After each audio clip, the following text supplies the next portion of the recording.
Hey everyone, welcome to Smoky Rocket Productions.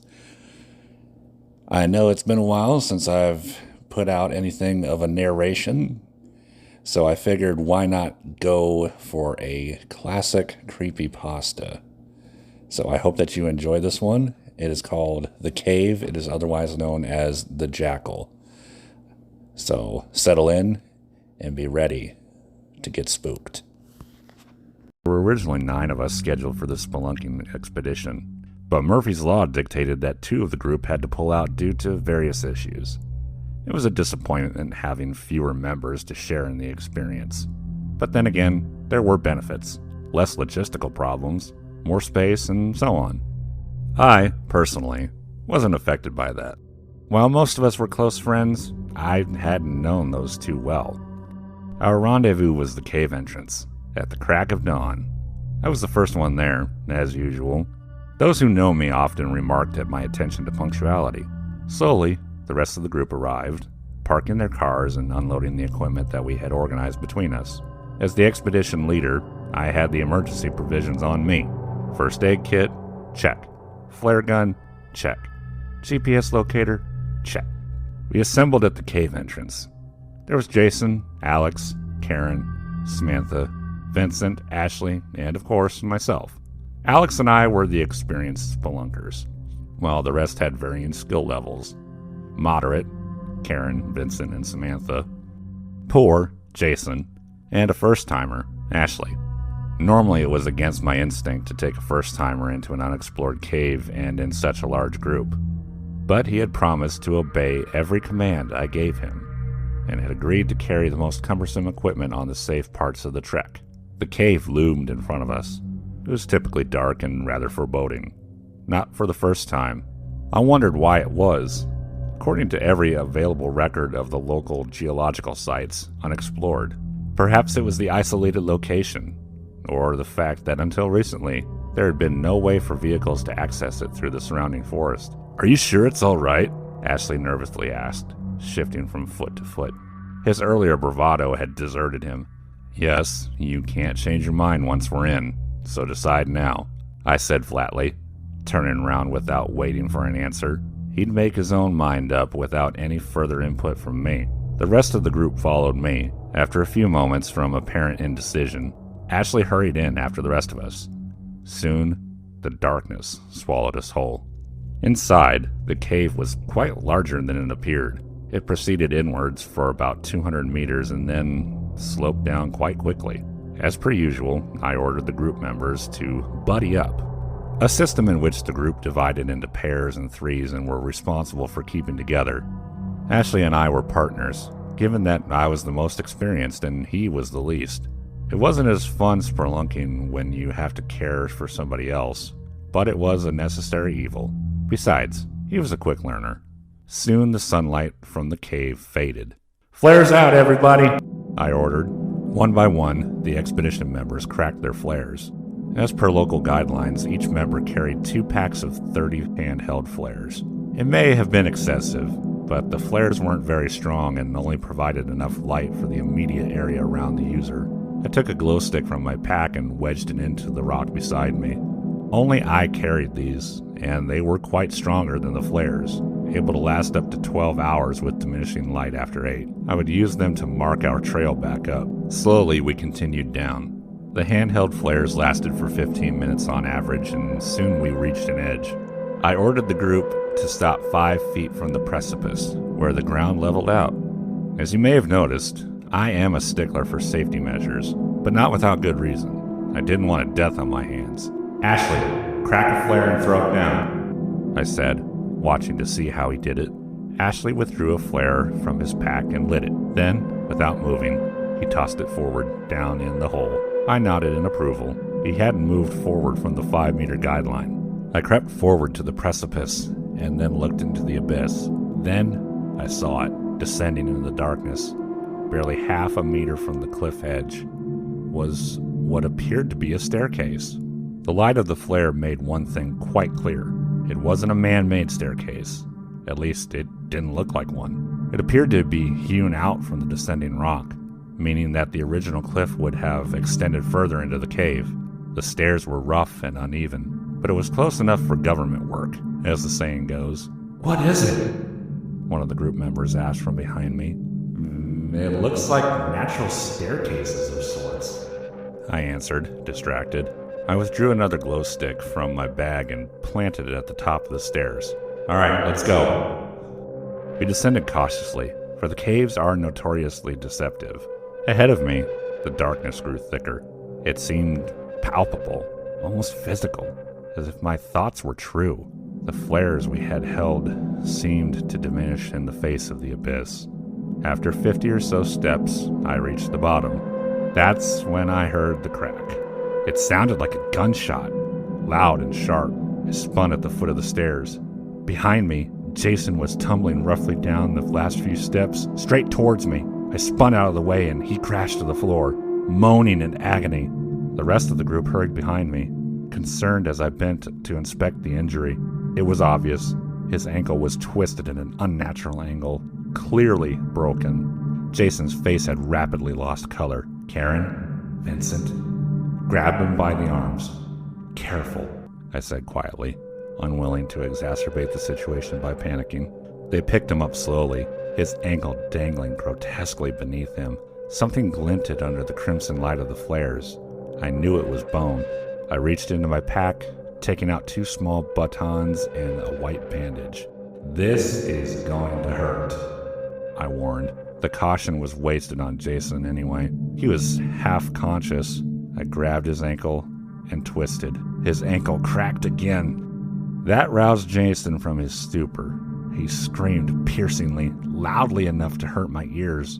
Quickly, trying not to prolong his agony, I wound the bandage around the batons, which braced either side of his leg. The screaming stopped, but not because the pain had faded. He was unconscious. "Take him up to the entrance of the cave and to the hospital. If he wakes, give him these painkillers," I told his helpers. Karen and Vincent nodded and began the arduous climb up the staircase, holding their unconscious ward. "Shouldn't we go with them? I mean, his ankle was..." Ashley began, but I cut him off. "No, we came this far. We're not going to stop now.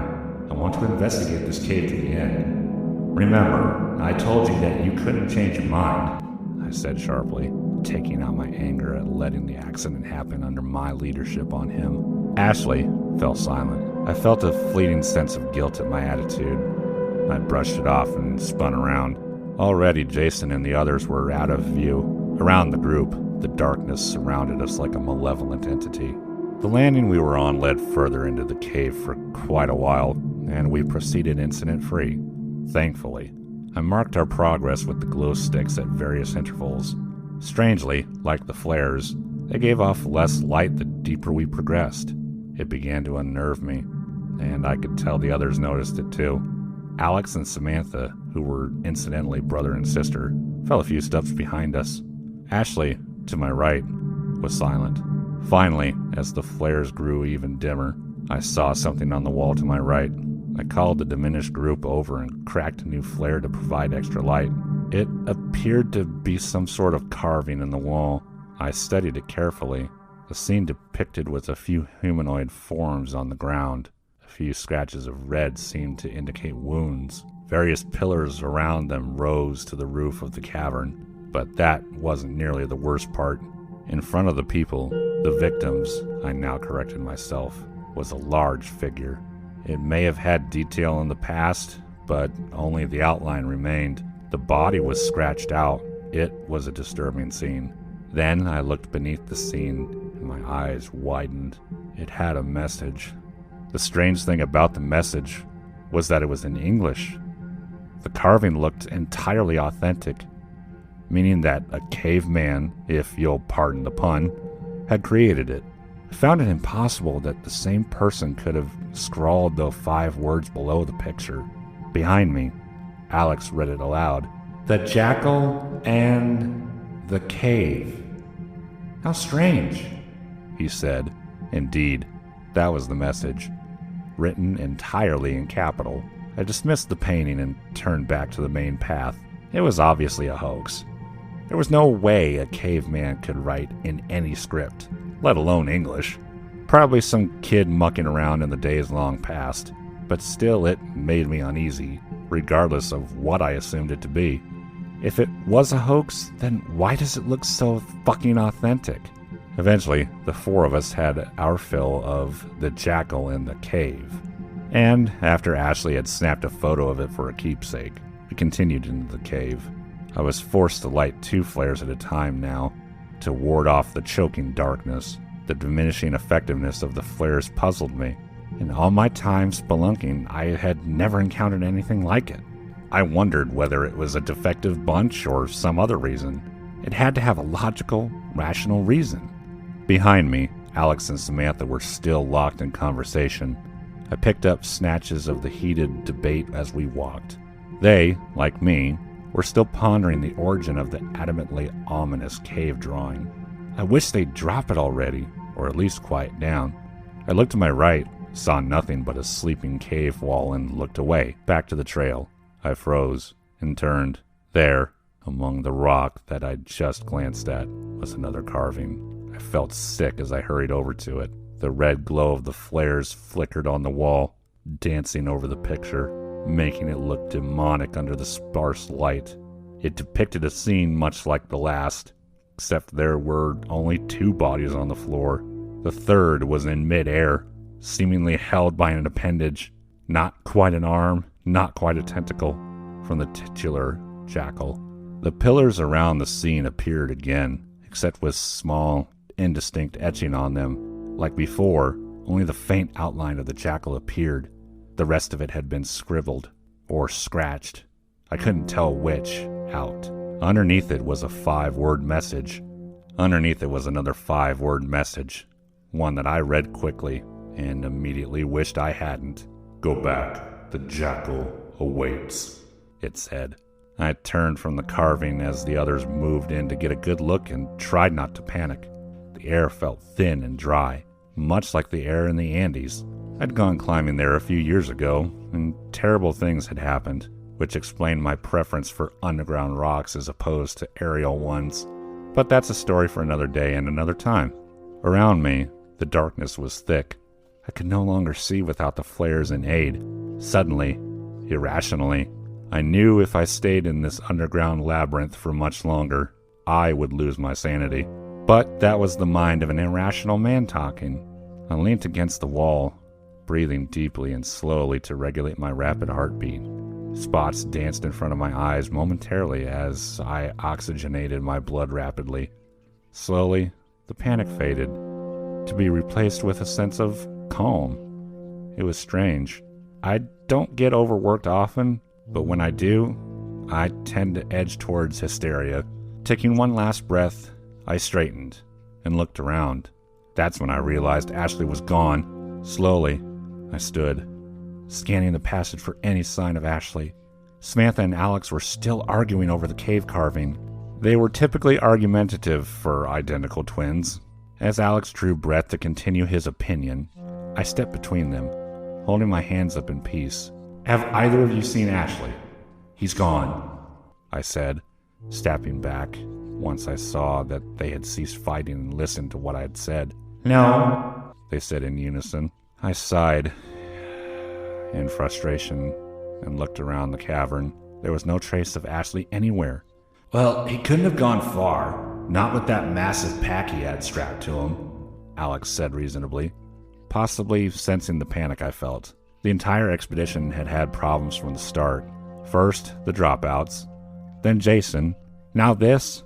It was like we were cursed or some other superstitious bullshit. I was a born skeptic and proud of it.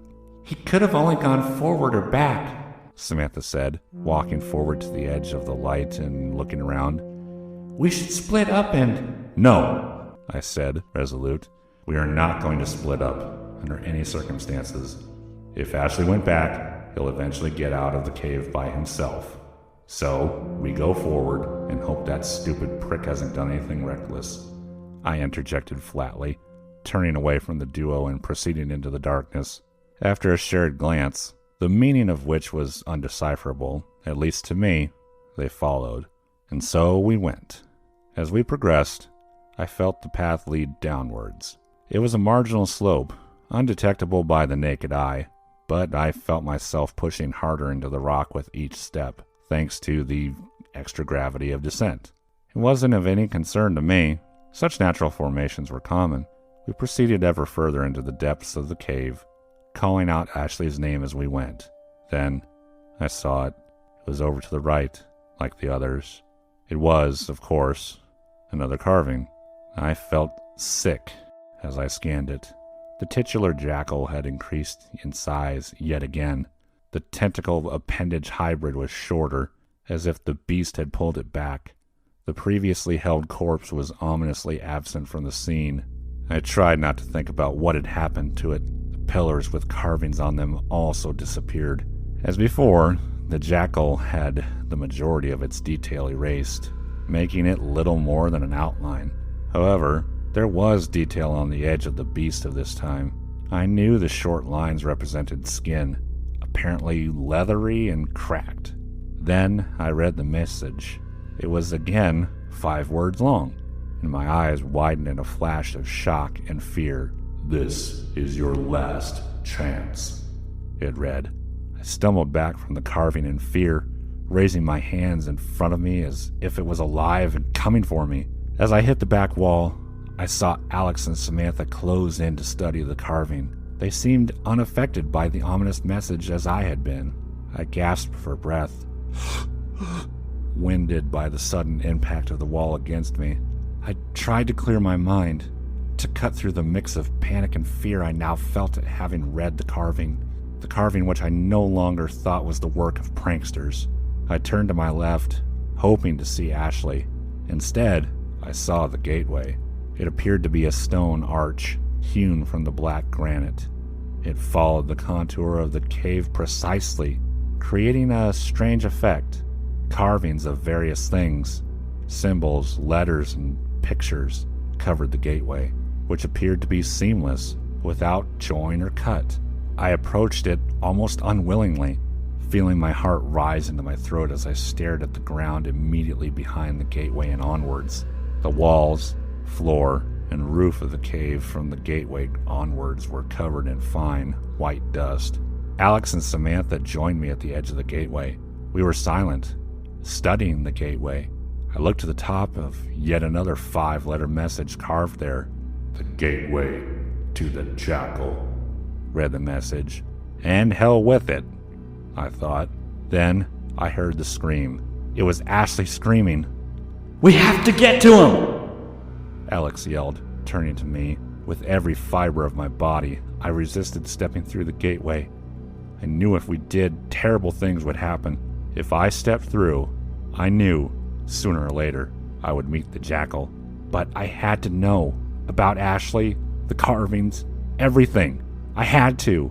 So, with a deep breath and trying to still my hands, I made my choice. Together, we stepped through the gateway to Ashley and the dark beast beyond. The first change I noticed was the ground. The fine white dust was coated on the entire cave, right past the gateway. I didn't know the origin. It didn't appear to be any sort of mineral or rock that I had encountered before. It was strange, but then given the nature of the rest of the cave, that made it almost normal. The darkness grew progressively thicker as we advanced. I noticed we were running low on flares, about 20 each. It was a problem, but not one that I was particularly concerned about considering the current predicament we were in. Ashley hadn't made any noise besides his original scream. It concerned me far more than if he had kept screaming. There could be a logical reason for him not screaming. Perhaps he ran deeper into the cave. Maybe he was conserving his voice, I thought, but I was throwing up improbable answers to cover my fear. My true thought rose unabiding to my mind. What if whatever made him scream stopped him from doing so again? I felt sick. Ahead of us, not even 100 meters from the gateway, was a crossroads, the first such divide in the otherwise linear path. I had appreciated the lack of divergent paths so far, because that meant we didn't have to divide our group, stunted as it was. Appearing now as it had, seemed like extraordinarily bad luck on our part. Seemed like. That's the key point. Nothing in this godforsaken cave has been left to chance. Lost in my grim thoughts as I was, I didn't notice the object overhead of us until Alex exclaimed and ran towards it. Startled, I looked up. Alex blocked my direct view of it. All I knew of it, apparently, was it was quite large. I ran towards it. It was Ashley's pack, ripped and torn. Blood covered it in the immediate area in irregular patterns. Beside me, Alex stepped back tentatively, lost for words. Something attacked him, tore the pack right from his back with incredible force. It must have injured him as well, judging by the blood, I said quietly, surprised at how clinical and calm my assessment of the scene had been. That's it. I'm out. I'm going. Alex said, turning away quickly, but not before I saw the fear in his eyes. He was terrified.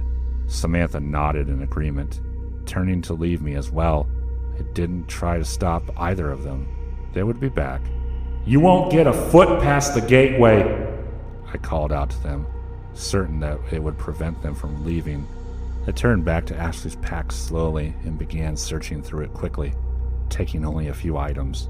I hesitated when my hand landed on the flare gun, but I took it and kept it in my hand. I knew from experience against various types of wildlife that it made an effective weapon. If I met anything that wasn't Ashley, I would fire without mercy. I stood and chose the right-handed passageway. I didn't feel scared anymore. In fact, I didn't feel a thing. Adrenaline was coursing through my system now, leaving no room for fear or anything else. It grew progressively darker. The darkness was thick and cloying. As a lifetime asthma sufferer, it reminded me of when I needed my inhaler. I knew the flares would soon be useless, regardless of whether they should have been effective. Beside me, I noticed scrawling in the dust, apparently of human origin. That, at least, was no mystery. I glanced at each in turn, almost mechanically, knowing that it couldn't be any worse. It appeared that we weren't the first people to stumble into this place. "I have seen it, and it blinded me. This is its domain, taller than any human." Suddenly, I stopped. The last was different from the others, in lowercase, and it appeared freshly written. It cut me. I'm running for my life. Ashley's writing, and then, as if by magic, I heard two things, a scream and a roar. Ashley, the jackal, and they were close. I ran forwards. I felt, rather than sensed, that I had breached into a massive cavern. To prove my theory, I impulsively punched the air to my right. If I was in a claustrophobic cave, my hand would surely be shattered on the wall. As I expected, I hit nothing but stagnant air of the cave. The flares provided nothing more than a dim glow. I looked at it in horror as the glow faded slowly. The fading light represented my last defense against the virulent darkness of the cave. Or cave, as I felt it should be called. Capitalized, yes. And its sole inhabitant. The inhabitant some called the jackal. The light faded completely. I was alone. The moment I heard the voice. It was flat and terrible and loud. It reverberated around me, seemingly without a source or direction. I spun in the darkness, the cloying, constricting darkness. I felt my heart in my throat. I knew that if I walked backwards, I would no longer find the passageway that had led me to the lair of the jackal. Once you entered his central cavern, there was no leaving it. Just like the carvings promised, I thought. "This is my cave," it bellowed. I screamed, "Ah!" and ran. It was a futile gesture. The voice boomed around me, terrifying in its alienness and its flat, expressionless quality. The jackal was not human, nor was it even some revenant or ghost of a forgotten culture. It was something that had no place in this universe, and something that I wished never to see. My heart thundered in my chest, and my eyes vibrated. I could no longer even control my own body. I'm a prisoner in my own body. "The other one screamed before I took him," boomed the jackal, interrupting my thoughts. Fuck you! I screamed hysterically into the darkness around me. It was a petty rebellion. I doubted the jackal even knew what it meant. but I felt better for it, all the same. Around me, the darkness coalesced. It's alive, I thought. I tried to stifle a scream as an image popped into my head. Thousands of millions of bugs crawled over me in the darkness, biting, scratching, and running, and was banished moments later by the jackal's next terrible oration. You will remain here forever. It howled. I know that voice, I thought vaguely. After the voice came footsteps. I sensed I could both feel the tremors and hear the steps, hundreds of them around me, pounding the floor in rapid and terrifying rhythm. Rolling thunder, I thought crazily, and laughed. What little sanity I possessed was rapidly being eroded away by the darkness of millions of bugs rolling thunder. The jackal and its influence over the cave, and, consequently, those inside it. I doubted if Ashley was still alive, and also doubted that Samantha and Alex had escaped. I didn't even think that Karen, Vincent, and Jason had escaped alive. Even as I considered this, the jackal howled again, the flat voice echoing throughout my dark prison. They all died, as will you. The jackal roared in its expressionless tone, creating a queer wavering effect that hurt my ears. My throat burned from the lack of moisture. A headache pounded in my head and my ears throbbed, strangely in time with the footsteps.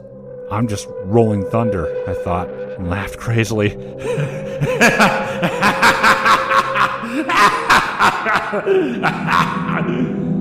Then, as I considered what the jackal had said, it can read my thoughts. It was not such a fantastical idea. The jackal had only ever spoken after I had the thought. A coincidence? I think not. Pardon the pun. I considered the mental connection an idea began to form. I stopped running and emptied my thoughts, banishing the sensory manipulations the jackal had used on me. The footsteps around me intensified, but I heard none of it as I shut down my senses and opened my mind. Then, exposed without the cloak of my previous panic thoughts, I felt the jackal's mind. It was a colossal, alien thing, like a structure too gargantuan for the human mind to comprehend. It would dwarf me, swallow my mind whole, and leave me with a gibbering wreck if I considered it for too long. It wasn't even natural, let alone human. Thoughts and ideas seemed to be constructed in a fashion that was incomprehensible to the human mind. In a word, the jackal's presence was dark. As I felt its presence wash over me, I steeled myself and sprung the trap. Instantly, before the beast could retreat, I thought of light, a blinding supernova, more light than any human had ever witnessed, a bright inferno of light, and let the mental image expand in my mind and over onto the jackal's colossal presence. I guessed that such a creature had never seen light, or if it had spent so long underground, bathed in the darkness which it controlled.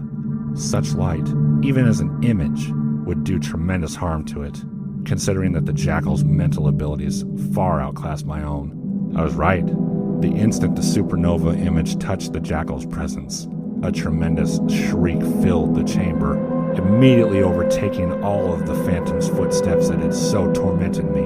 I grinned savagely, despite the pain of high-pitched squeals in my ears. That, at least, sounded vaguely human. It felt overpowering to know that I had hurt the jackal, probably badly.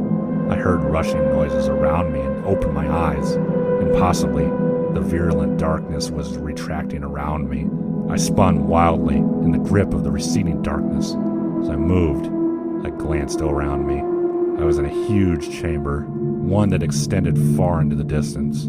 I saw columns and pillars and carvings, and realized that this really was the jackal's feeding ground lair that had been the subject of the ominous cave paintings. I had no time to consider that, however, as the final darkness receded. The cave that was lit by the light had no source. My mental light, I thought, exposed its only occupant, and that occupant's slave. Just like that, I saw them, Ashley and the jackal. I could never truly describe the beast before me. It wasn't because I didn't know the right way to articulate it. I knew exactly what to call it. I simply could not comprehend the jackal. It was as if I were viewing it from the extremities of my peripheral vision. It was blurry and soft and weak, Weak because it had no hard angles or edges. No matter how hard I looked, how much I stared, the jackal remained hidden to me. A formless shape hidden under a veil of unreality. The cave paintings, carvings, whatever adjective I attached to them, were truer than I had thought. Even after the jackal had turned out to be real, they depicted a blurry, formless jackal. And so it was. Yes, I knew exactly what it was. Indistinct. Ashley, however, was not. I looked at him in horror. His body was covered in blood, flesh, and other less identifiable materials. I could count at least 8 visible wounds, and more red lines than I could distinguish from the gore stimulating from his form. A gaping wound cut across his stomach, revealing intestines, pink and rubbery. Blood flowed from multiple slashes on his arms and legs. He was probably dead, if not unconscious, most certain. But that wasn't the worst of it. His entire right ear had been torn off clean from his head. Bile rose in my throat as I stared at his prostrate form. Horrified, the jackal had done this to him. As I thought of the beast before me, I realized that the cavern around me was silent. The jackal's screech, so loud to begin with, had been cut off instantly some moments previous, unlike the gradual decline that was characteristic in humans. Then again, it isn't, and has never resembled anything close to a human. I would wager every possession I own it has no similarity to any creature of this dimension. I can't even begin to consider its true form. Even as I watched, it got infinitely worse, until Ashley began to move through the air. I hadn't even noticed that he had been airborne. So enthralled I had been by his ravaged body. Slowly, never wavering in speed, Ashley began to recede towards the blurry shape that had represented the jackal. I thought back to the carvings in horror. With every sacrifice, it gains form, and so a greater foothold in this dimension. I wanted to rush forward and tear Ashley from the jackal's thrall, but to come within reach of the creature would mean an unspeakable end, one that I would not have already faced had I not wounded it with a psychic supernova. Suddenly, Ashley stopped moving, mere meters from the jackal, and I realized with shock how the jackal had previously communicated through Ashley. Now, I know why I recognized that voice, even distorted as it had been. Ashley's mouth opened, and from it roared the jackal. You will suffer for using the glow against me. Suffer as he did, Roared the grotesque Ashley-jackal hybrid. Evidently, I only knew the light that had so hurt it as the glow. It didn't matter. The important thing was that it had been hurt, and badly. I probed my mind. No trace of the jackal's presence remained. Apparently, that part of it, physically manifested in the virulent darkness, had been either destroyed or banished by my mental counterattack. Even if I meet my death here, beast, I will do my utmost to bring you with me, I responded bravely. The saturating fear and accompanying thoughts which had so crippled me, both mentally and physically, was gone. Now I could see the jackal, regardless of how I could comprehend it. Much of the terror that I had felt at the hands of it was gone, just like the virulent darkness. Even the voice was somehow less intimidating now that it had a definitive source. It spoke again. I have consumed many. This one is the last. I will be free from my prison, the jackal bellowed, drawing Ashley toward him. No, I whispered. I sprinted towards them. No matter what the cost, even if it were my life or my sanity, I could not allow the jackal to consume Ashley and escape whatever prison it was incarcerated in. Such a beast would wreak unimaginable destruction on the surface. I pulled a silver piece of equipment. The last thing I had taken from Ashley's pack. It was the flare gun. As the jackal and Ashley came together, I drew and fired. The world around me exploded. The end.